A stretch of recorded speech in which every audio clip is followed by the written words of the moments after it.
So for today's video, pag-usapan natin ang 5 rason kung bakit wag na wag mong itatry ang Amazon selling.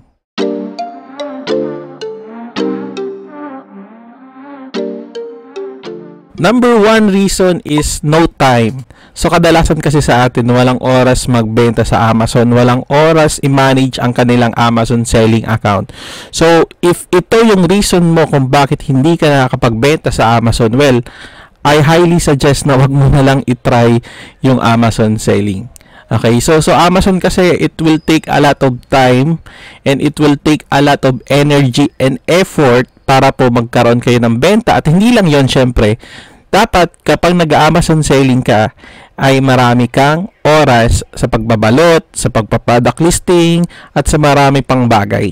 Reason number 2 is yung greedy sa wealth or yung tinatawag natin na atat yumaman. Kapag ikaw ay atat yumaman at gusto mo na kagad yumaman, well, hindi ka bagay dito sa Amazon selling. Marami kasing tao na gustong itry yung Amazon selling kasi based doon sa nakita nila, we call it bandwagon effect. Alam ko, isa sa mga reason kung bakit nandito ka sa Amazon selling kasi gusto mong yumaman. Well, hindi para sa'yo yung Amazon selling. Pasensya na kayo guys kung na-hype po kayo sa vlog ko. Yung nakita nyo sa akin, that was the result of what I did for the past couple of years. Actually, ang dami din sa akin nag-message at nagtatanong kung paano mag-Amazon selling. Siguro na-hype lang din sila kasi nakita nila si Kabayan kumikita. I guarantee you guys, no, kapag trinay nyo yung Amazon selling, hindi po kayo kaagad yayaman.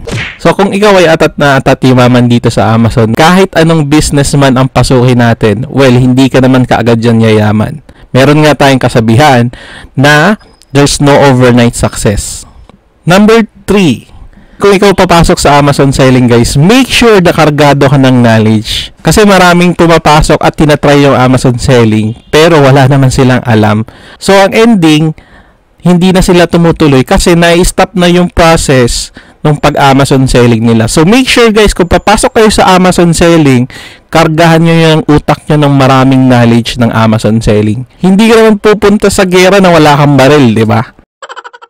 Reason number 4, saturated market. So ibig sabihin nito guys, marami na rin yung mga nagbebenta sa Amazon. At kung ikaw ay papasok sa Amazon selling, tapos yung ibebenta mo ay marami nang nagbebenta, well, I don't guarantee na magkakaroon ka ng maraming pera at yayaman ka dito.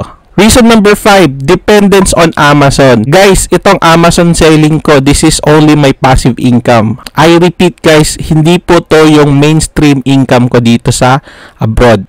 Kung gagawin mo tong mainstream income nyo guys, make sure na matagal kayo na nag-Amazon selling at proven na yung mga products na binibenta nyo sa Amazon. Kung sa tingin nyo guys, hindi pa ganun kay stable ang iyong store sa Amazon, well, try mo muna maghanap ng iba pang passive income kasi mahirap na magdepende ka dito sa Amazon kasi hindi po stable ang pwede nyo kitain dito sa Amazon. Ang dami pong platforms na kung saan pwede po kayong pumasok, hindi lang naman sa Amazon. So if you like this video guys, don't forget to subscribe and follow my page on Facebook tsaka sa TikTok. Abangan nyo yung susunod kong video naman. I will give 5 reasons kung bakit mag-Amazon selling ka. Yun lang, happy selling guys!